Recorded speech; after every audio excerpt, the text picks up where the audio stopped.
to moderate this amazing panel with amazing people. And I mean, I keep hearing in Token 2049, like RWA is like, they're the future. I keep hearing that like all day long. So I'm just really excited to moderate this panel. We're going to mainly discuss the opportunities of bringing real-world assets to crypto and kind of like on-chain as well, not just for the financial purposes, but also for the benefit for the entire society. So yeah, let's give a general intro to the audience, like who you are, what you're working on. So Marek, want to go instead? Sure, thank you. Can you guys hear me?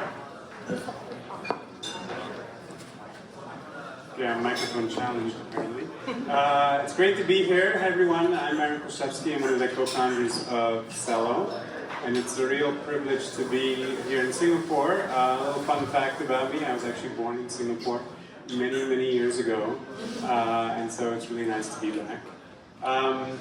Celo, for those of you who haven't heard of it, it's an EVM compatible layer 1 that's transitioning to become a layer 2. And it has a lot of focus on ease of use. And so in the early days we focused a lot on mobile payments and various different mobile use cases. That has resulted in a rich, I would say, ecosystem of mobile DeFi on Celo. And more recently, a whole bunch of refi has also come to Celo. Celo was the first chain to offset its carbon 3 years ago, and as a result, a lot of refi has now come, regenerative finance has come to Celo. And so in the context of both mobile DeFi and refi, RWA, of course, is playing an increasingly important role. And so, yeah, it's really wonderful to be here to talk about it. Thanks, Marek. Nick, do you want to intro? Yeah, sure. Awesome. Hey everyone, my name is Nick. I'm the founder of Fuel Labs and of the Fuel project. So Fuel started in 2019. Around that time, we built the first optimistic rollup to Ethereum and to Ethereum mainnet. I've been developing on Ethereum for a very long time, almost since Ethereum started, so probably one of the earliest users of the EVM and Solidity and these kinds of things. Fundamentally, what Fuel does and what we're about, our kind of mission statement is very simple. It's just make blockchains usable. And fundamentally, if we want to actually reach global adoption and make blockchain truly accessible, we fundamentally believe that both the EVM and WASM, these other architectures, are extremely limited in their ability to actually, be designed for what we use blockchains for, which is fundamentally assets, and that assets are everything to what blockchain is today. And so everything we design for Fuel is directly around this. So we basically have rebuilt everything from scratch. We have our own smart contract language, we have our own virtual machine, our own prover, our own sequencing architecture, etc., all in the name of trying to do the right thing by virtue of the engineering and the tooling. And we won't stop until the tooling and blockchain space has what it needs to actually reach a global audience and be successful in what we know blockchains are great at, which is building these amazing kinds of assets. So yeah, that's me. Awesome, thank you. Jeremy? Hi, good afternoon. My name is Jeremy. Very nice to be here, and it's always very difficult to be the last panel where everybody's just kind of waiting to get your drinks. We try to make it as interactive and interesting as possible. So a little bit unlike Marek, I'm based in Singapore, but I was born in Hong Kong. I grew up in Singapore and became a citizen after spending 30 months in the army and to get my Singapore passport. And spent 20 years in investment banking, mostly in structured products and derivatives, before starting Gemini Exchange in Asia. And 1.5 years ago, left Gemini with my partner to start OpenEden. What we do is we bring real-world asset on-chain. So our first product is tokenizing US Treasury bills. And we want to harness the safetiness of financial asset structure with the user-friendliness of DeFi and be that bridge. So we're brought together today with a T-bill token that any Web3 investors or corporate treasuries are able to generate yield, risk-free, on the stablecoin without the risk of stablecoin impact risk. So happy to check more. Awesome. All for me, I'm the moderator. I'm a big fan of all three projects actually, so I'm really excited to hear your insights about RWAs. And let's start with some general questions to kind of set the tone and get people familiar with RWAs basically. Tokenization of real-world assets is becoming, considered the backbone of the next bull run. I mean, it may be controversial, but we can talk about that as well. What is your take on your navigation towards this trend and just kind of giving like a definition of RWAs would be possible? Maybe Jeremy, you can kind of start with the definition too, but kind of giving the background of what the trend is like and how it's going in your point of view. Sure, absolutely. So when we first hear of RWA, if you're coming from the traditional finance background, you would have thought it's risk-weighted asset, which is what they call it in the banking world. But I think in our crypto space, we call RWA real-world asset. It basically really means traditional financial asset that includes market securities and even including physical asset and real asset like real estate or even like precious metal like gold. And as of, I think the last we checked, as of the 1st of September, there has already been 3.1 billion of real-world asset that's been tokenized and brought on-chain. And the majority of that is gold and money markets and treasuries. So we can kind of see that how the adoption had already started. If you look at specifically within US Treasury tokenization, it started out the year at about 100 million, and as of today, it has grown 6 times to about 625 million. So you can see that there's a huge adoption because there is a real need for that.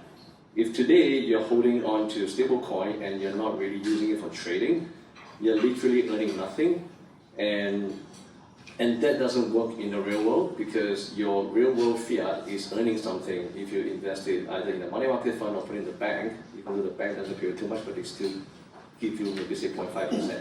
So why can't that be on Web3? Why can't that be on the blockchain as well?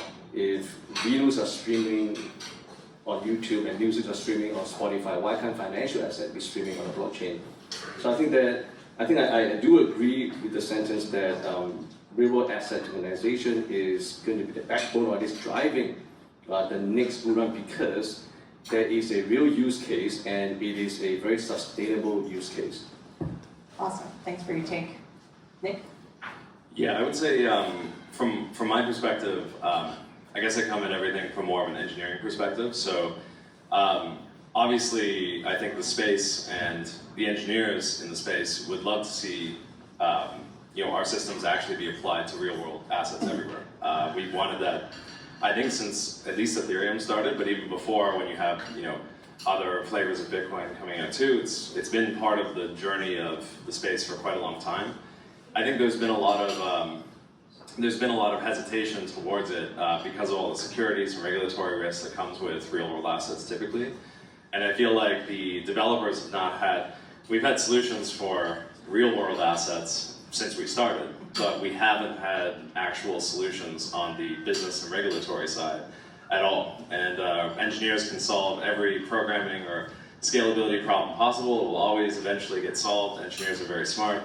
But the big holdup has always been regulatory, and I think obviously if we want crypto to grow beyond its current means, we're going to need to see a lot more actual value come into crypto, and that has to come through actual value that's coming from either real estate or any kinds of treasuries or these kinds of things. I think the doors are opening, but I think that there's certain jurisdictions, not to name any names, that are particularly interestingly difficult to deal with when it comes to building some of these assets. And from my side, I'm aiming at trying to support a world where we can have a very large volume TBS-wise of these assets flowing through our system. That's the problem I know we can solve with Fuel, but with everything else, I am hoping projects that focus on things like treasury bills are going to be coming online so that we can actually see kind of global use and global adoption of things that aren't just like degen tokens and fund governance tokens and things like that. Yeah. I mean, as a follow-up question, maybe if you want to elaborate on how use scalability and how you structure it, maybe yeah. So I think the simplest way to put it is with Ethereum, we started with kind of general purpose system. People figured out how to write tokens as software on top of them. But really the whole system underlying, the only fundamental thing that we call like a native asset was just Ether. So Ether got the best treatment, but every other asset had to be written as software. So when it comes to scale, we wrote pieces of software that were tokens, but then, of course, interfacing all these things together was a disaster. It led to very poor design, which led to a lot of hacks, which led to a lot of problems. So fundamentally, I think every crypto system needs to deeply consider what their native asset facility actually is in order to produce not only the scale, but also the security that you're looking for. And so for us, fundamentally that's what we baked into the system, while also addressing other aspects like having a very low-level virtual machine that's very accessible. You could build complex financial products, but at the same time addressing the scalability concerns, which is you can't have like an airdrop hold up our system. So everyone here in the room needs to use this system, but someone did an airdrop and now you can't make a payment somewhere, you can't access a treasury bill or something, then the system is completely inaccessible. And then multiply that to trying to make this accessible for developing world, etc., you're never going to get there if you actually don't address these problems. So the longer we continue to use systems that were designed quickly, like the EVM, the more we're going to repeat these mistakes of the past. So using different kinds of systems will help address that. Yeah. Awesome, thank you. Marek?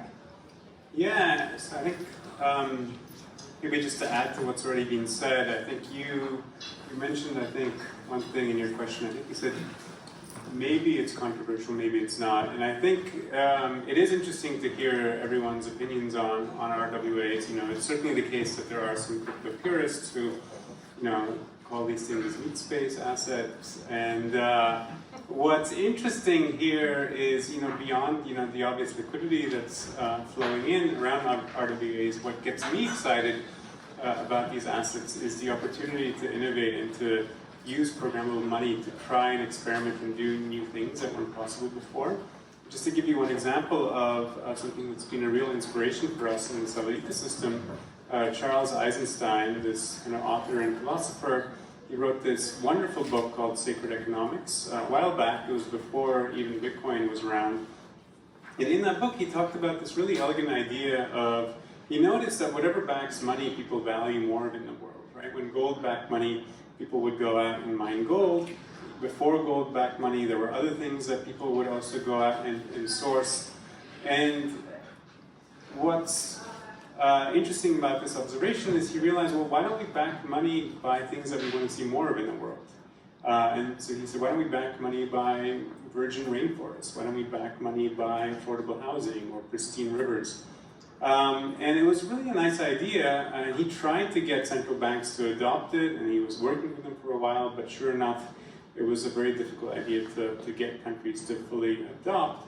But now, with crypto, now we can actually experiment with these ideas. Now people can tokenize forests, tokenize trees, and we can actually create stablecoin protocols that are backed in part or even wholly by these types of assets. And that's really exciting to me. I think this is just one beautiful thing that will come out of this, but there are many others types of innovations that I think will come out of these types of RWA assets. Awesome, very inspiring, thank you. Speaking of, Celo, I mean, you can also elaborate on this question. How important are stable coins in bringing mainstream adoption of cryptocurrencies and social payments and asset tokenization? Maybe we can kind of go around and have our general opinions on that. Marek, do you want to? Yeah, of course. And stable coins, depending on how they're backed, are, if they're backed by fiat, they're the ultimate RWA assets. Again, people have different opinions about stablecoins, but when it comes to making crypto more widely adopted and easier to adopt, I think it's no question that people like to think in terms of stable assets that are pegged to currencies that they that have a unit account that they're used to. And so stablecoins, I think, will continue to play an ever-increasing role in crypto. Especially when we think about new use cases and new product market fits. And I think one thing that we're particularly excited about in the ecosystem is payments.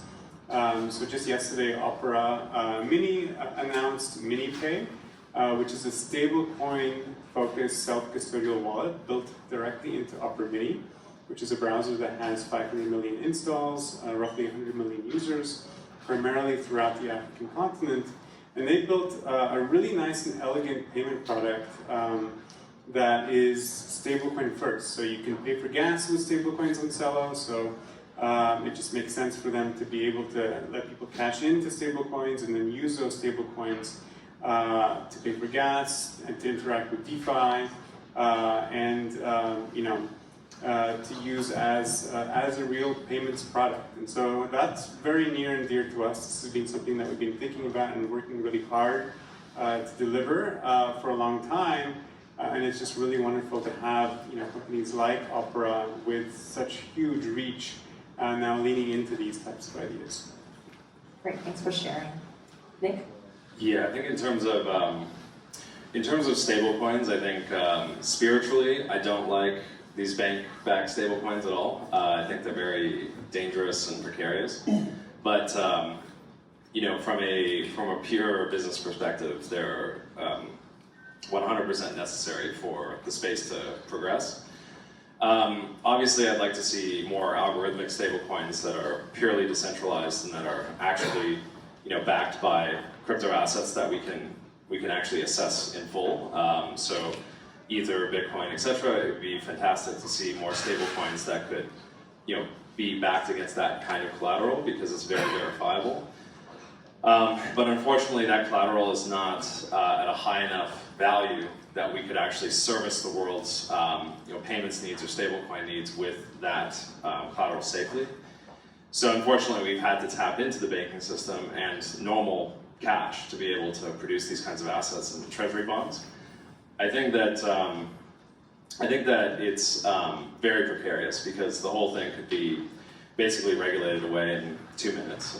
So I don't love it for the space or the resilience of the space itself, but I think that crypto will continue to find its way into these areas of the financial system that allow it to do so. And in saying that, I mean, stablecoins are extremely important to us having any kind of financial market that is existing on its own and that is truly sovereign from the rest of the the rest of the global governments, etc. But for me, I think stablecoins will continue to play a role. But I'm hoping myself that we can continue to find other assets that are not U.S. dollars, particularly, to be the foundational asset for stablecoins. So I'd much rather prefer if it was property or if it was other assets that are not so linked to the U.S. dollars, put it that way. Yeah. The interim. Yeah, exactly. Yeah, I don't think anyone would deny that stable coins are key to greater adoption because crypto assets in general is highly volatile. To attract a new user coming to this space, I think stablecoin is the first point of contact, right? It's something stable, and they understood that the value should always be pegged to whichever denominated currency it is. Now, I think Marek has kind of alluded that stablecoins can be used for payment services, and it works much better than banking rails. We all know that banking rails only work 5 days a week, and it takes at least 24 hours before you can receive your money from one continent to another. And stablecoin can be instant. Now, what is even more interesting is to kind of bring it back to this real asset tokenization is that if there is a stable token that's yield bearing at the same time, then it makes it a lot more interesting. Imagine today you're invested in a money market fund, right? That pays you 5%, but you can't use your investment in the money market fund to make payments. But imagine the wave tokenization of T-bills, for example. And there can be ways that can be integrated with certain payments company that you will be able to use your yield-bearing stable asset for payment instantaneously. Now that adds a lot of value because you are no longer holding on to an asset just purely for the transfer of payment, but not accruing any value. Now you're holding an asset that accrues value when you're not using it, but at the same time, you can use it when you need to on demand. So I think that's why real asset tokenization can really drive greater adoption because it is a real use case. And Citibank is very bullish on that, right? They believe that by 2030, you could be seeing $4 to $5 trillion of real asset being tokenized and brought on chain. Oh, good to know. Thank you so much for sharing. Recently, I don't know if there's been news of the formation of like coalitions, like our, tokenized asset coalition TAC. It's been just announced, and if you guys are familiar with it, can anyone speak on like how you think it might impact maybe the future of, RWA tokenization, or maybe the future of that? Anyone can? Yeah, sure. I'll take that. So TAC was, I think, announced maybe like 2 days ago, perhaps, and it involves a couple of founding members like Aave, Centrifuge, Celo, Coinbase, and a couple of others. So I think it's a very good start, because as the industry start to be more serious about RWA tokenization, the intricacy is really like what Nick also alluded to. There's a lot of regulatory hairs around it, and you cannot tokenize a traditional market securities that is highly regulated and ignoring the regulatory part of it. So it has to kind of go hand in hand. It is not fun, but it is essential. And I think education is very important, because regulators are always playing catch up to try to understand how our industry is moving, because we are really moving at light speed, right? And so I think it's good to have industry players that are involved, that are invested in this space, to come together as partners, and to really build and grow the ecosystem by educating our regulators, by educating our potential users, and also putting together all the smart brains of the developers and the different layer 1, layer 2s, and whatever infrastructures or depths around, to kind of harness each other's strength to really make the product even better and even stronger use case. So, but what I like to see is that the association or this coalition will start to include more non-US or European-centric companies, include Asia companies as well, so that I think we need to be represented. Any other opinions on?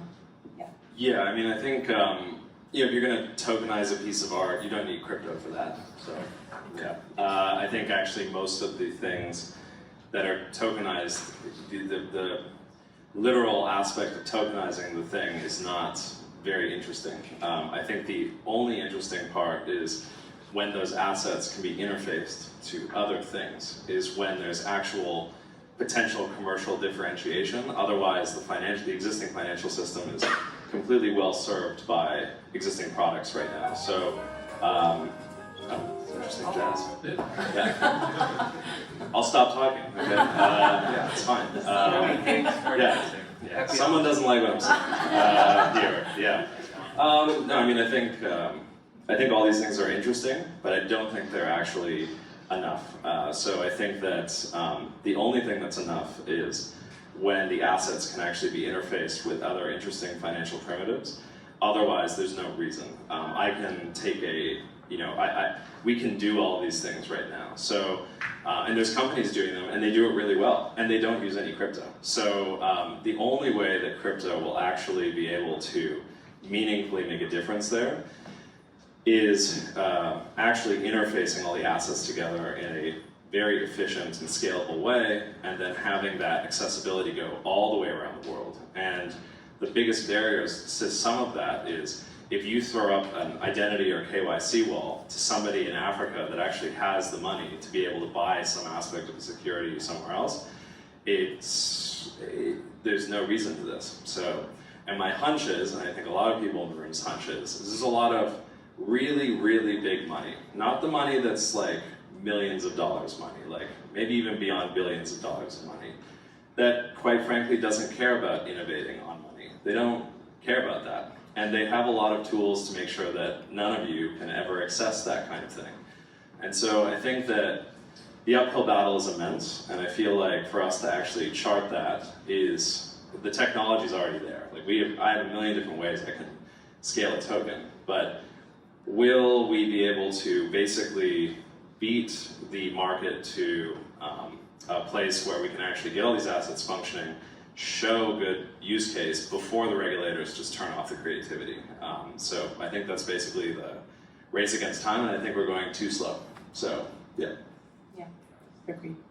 Marek, do you have No, that was, you guys covered it.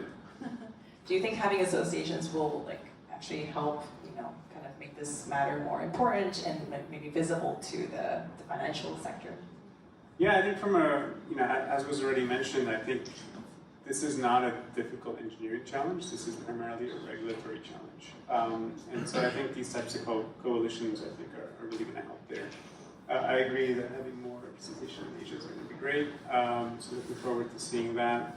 And then, I think the other side of this is finding new and creative ways to compose these assets and to build things that are truly new.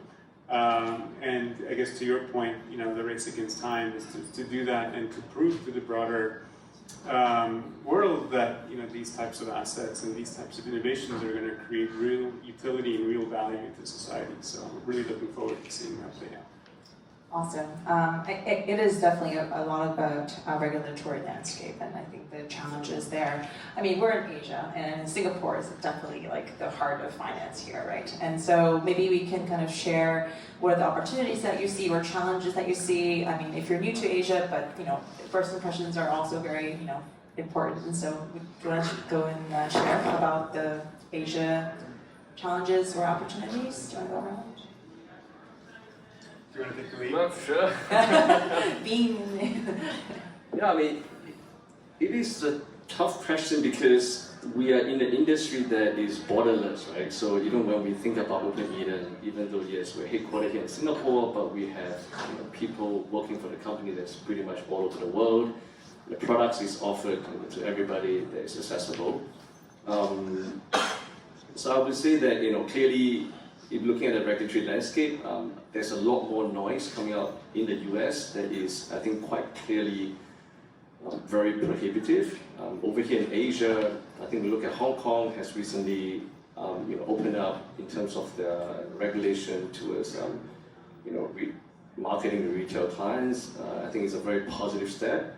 Singapore has started that like 3 years back already, so they are clearly quite advanced in this space. So I would say that in Europe now, here a lot of jurisdictions are also very friendly and also very open-minded. Especially in France, I heard they are very open-minded about having more crypto out there. So I would I would kind of maybe look at it from a different angle, from like a general regulatory hurdle per se in terms of RWA tokenization. So if you look at, for example, the fund management industry, using blockchain technology actually can disrupt or innovate the fund management industry, because a smart contract vault essentially can replace the role of a fund administrator who is doing the NAV calculation, because a smart contract vault are able to leverage on price oracle, putting out live prices, and provide a live NAV, where in the current traditional fund management industry, the best you can get is a daily NAV at the end of the day. So that's why I think OpenEden created this vault that allows for that level of instantaneous settlement. But however, regulators are not used to seeing such innovation, and obviously they are still more comfortable with the traditional way of asset management, and they still require you to have a fund administrator to provide the independency and whatnot. So there is a lot that we can get out of blockchain, a lot of efficiency we can get out of it. But at this point in time, it's not so much on the technology. I agree that the tech part is actually the simple part, right? It is how to get the regulators to understand, to educate them, to get them comfortable.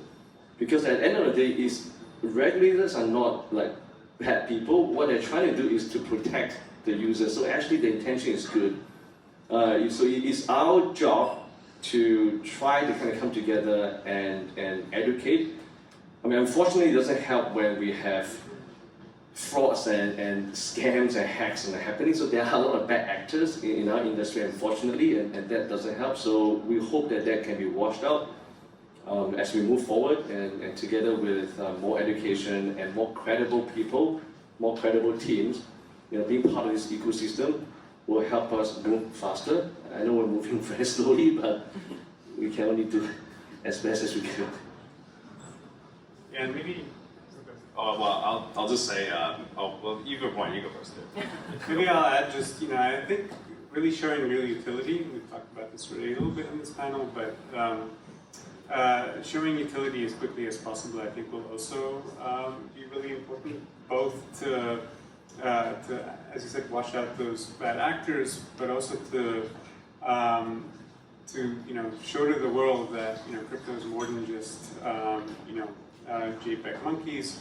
If we can reach a broader audience of users, then I think it's going to be much easier for regulatory bodies to see the value of what we're doing. And I think that's again where payments is particularly interesting. I think there's a lot of markets where payments are solved, and we don't need crypto for them. But there's a lot of markets where that's not the case, especially as you think about the cross-border case, where as was mentioned already, it can take over 24 hours to settle. And that again is something that I'm really excited about for the next wave. I think in a whole bunch of markets, there's just a lot of readiness for payments both on the consumer level, but also for there to be an infrastructure inversion happening at the institutional level. Visa just announced that they're going to be doing settlement using USDC, and we're going to see a lot more of that as they will go to more chains in the future. So I'm really excited for this. On the consumer side, again, Opera Mini is just getting me super stoked. I think the opportunity to create a Pan-Africa-wide social payment product is just something that the world needs right now. So I'm really excited about that. Can I get that one point? So you go first. Oh, okay, well, I was just going to say, just in terms of Asia, and particularly Singapore and these other places, I think, so most of my life is like, Canada and Europe, basically, a little bit of America. So, I've spent most of my time there. And I think coming to Asia every time, I always feel like Asia is just full of such a level of competence. Like there's so many amazing, competent people in Asia. It's like unbelievable, And I think Asia moves very fast in terms of how it wants to see change. And I think that if there's any shot for crypto to meet both, kind of the global world of money and crypto together, it will be here. So America, operates through proxy, and then in South America and Africa, I think there's a big shot to help build out a lot of the financial infrastructure and make that more interfaceable. And Africa and South America are also very, very quick to change on the ground. But a lot of the world's money is flowing through Asia, and so it's just the money is here, and I think the ability for change is here. So I think there's a lot of amazing things going on, but the fundamental concern is still that will the regulators move to what crypto really needs, which is far more of a disclosure model and far less of a prohibiting model. And it's still like, for me, it's like so-so, and I think that, again, I just think that the people who have enormous amounts of money, who can influence some of these regulators in the system, quite frankly, don't care about everyone else. They don't care that anyone here can or cannot create these assets or move them around or have them. You don't exist in their factor of thinking. So there's an enormous amount of pressure to make sure that we are restrained with regulation and that this doesn't actually work, basically, in my opinion. And I've just seen it from many different people who work as regulators or who work to lobby regulators. And so I feel like, again, there is sort of a race to really prove to humanity that crypto is more than, as we described, just JPEGs and scam coins and stuff like that. I think there really needs to be a progression, and I agree, regulators are they're completely necessary. And in fact, I wish many regulators had stepped in far more aggressively in a lot of crypto projects, or had pushed for an enormous amount of more disclosure in projects. But I think that prohibiting design at an early stage is extremely detrimental, and I feel like the philosophy has been sort of wrong in the sense that they've been prohibiting design at an early stage, whereas disclosure would have been far better, I think. So yeah, but we'll see how it goes. But I'm very excited about Asia, and I think Asia is always just like, a breath of fresh air coming from Europe or coming from Canada. Yeah. All right. So yeah, I think the point I also wanted to kind of raise, following up what Marek said, talk about payments, right? Helping cross-border. Maybe many of us here are either from the US, North America, Western Europe, or maybe like Singapore, Hong Kong. You probably don't feel this because you have access to a lot of different assets. Your currency is not controlled. But if you are sitting in Latin America, emerging Asia, Africa, where either your currency is under control or is experiencing depreciation or high inflation, you actually want to diversify into other currencies like US dollar or euros, right? And you can't do that. But with crypto, with blockchain, now you're able to access all these various options to help you hedge against the risk that you inherently take as being a local citizen. So you can start using a more stable asset or an asset that you prefer for all kinds of use cases, like payment, generating yield and whatnot. And I think that is really why we feel so passionate about bringing what we want to bring, to the table, by tokenizing either financial assets or even like real estate, right? Someone in Frankfurt can have exposure to Tokyo condominiums, right? How is that possible? But now it is possible. Awesome. This has been amazing. Before we open the floor to questions, I would like to kind of ask you what your, I guess, plans for the upcoming year in terms of your project. Just kind of wanted to share. Do you want to do a quick round after you announced something like really just now? But if there's anything else that you're excited to share with the audience, that'd be really great. Sure, yeah. So, obviously beyond the kind of huge news around Opera, big exciting thing happening in the Celo ecosystem right now is this move from being an L1 to an L2. So earlier in the year at ECC, C Labs proposed to the Celo ecosystem that Celo transition to become an L2 to align itself with the Ethereum scalability roadmap. The community got really excited about this, both the Celo and actually the Ethereum community got really excited. Vitalik actually posted on our forum and gave feedback and came to some of the events that actually co-hosted together, which was amazing. And it's a pretty exciting journey for us now. It's actually not trivial from a technical perspective to transition a running L1 to an L2 without any downtime. But it's also, I think, interesting in terms of the constraints that we have already imposed upon ourselves. The types of use cases that are on Celo are resulting in us having to innovate in the L2 space in a way that I think is pretty exciting. And so I think that's very top of mind for us. We're working on it. We're heads down, working really hard. Some of you may have saw I had a brace on my hand. It's because bear markets are for building, and I've been typing too much.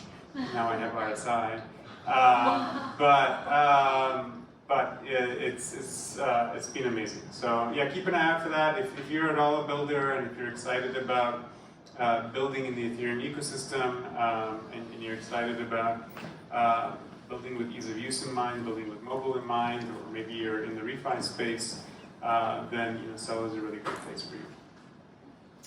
Awesome. Yeah, I think from our side, so we just released our beta 4 testnet. This will be, I think we have maybe 2 or 3 more until we really hit mainnet for Ethereum. So Fuel is launching our sort of second iteration of our rollup. So again, we were the first to launch an actual optimistic rollup on mainnet Ethereum and complete all the security pies. So not Optimism or Arbitrum, these other things.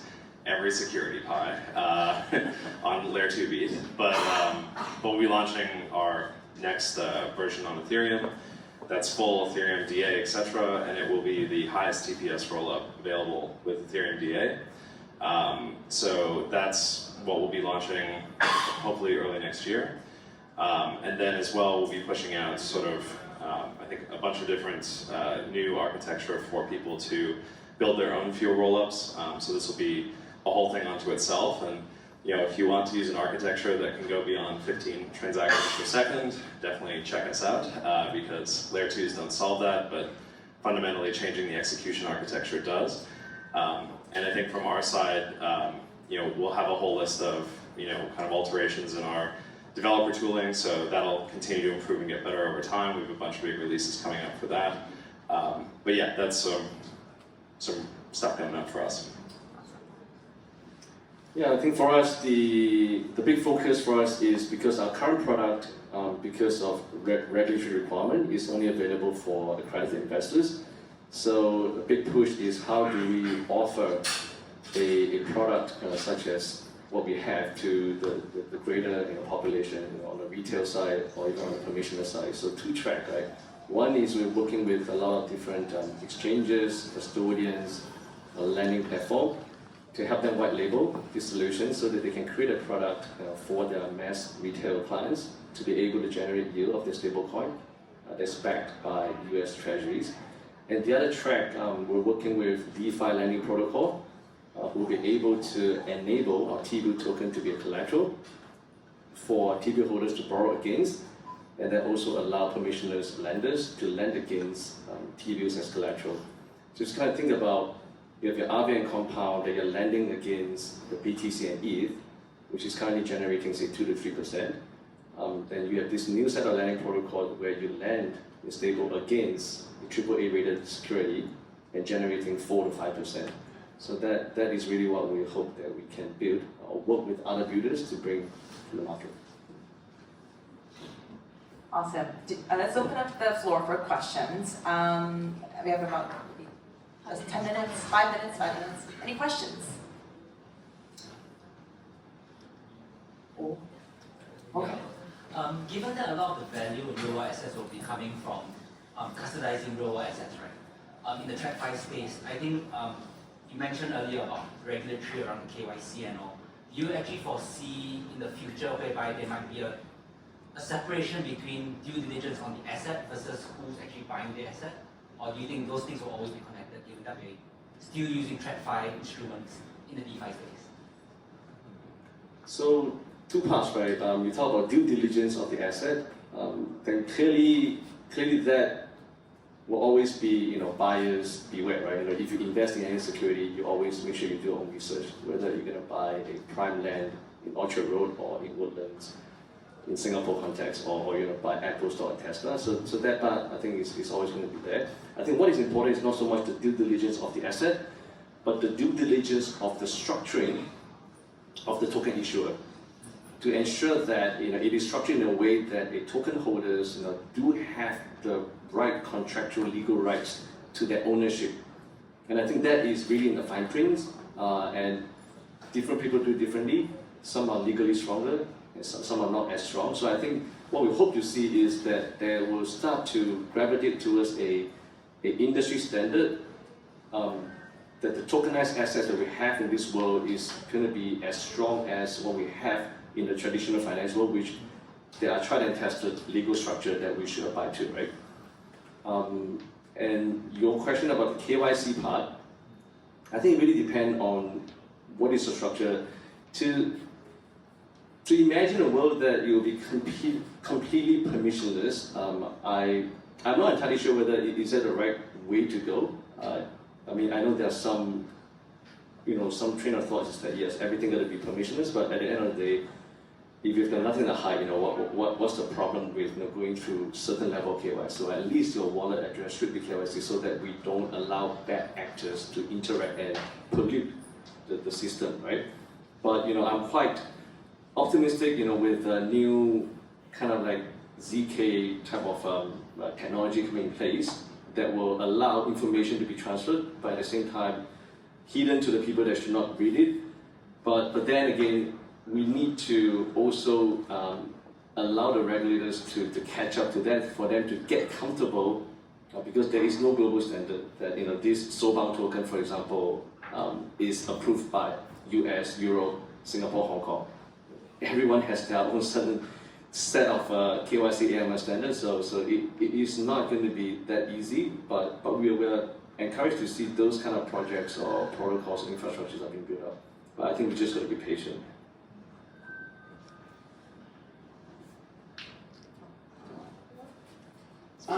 So you did a lot of, it's interesting we talked about Asia a lot here, saying, Asia's an amazing place with amazing people.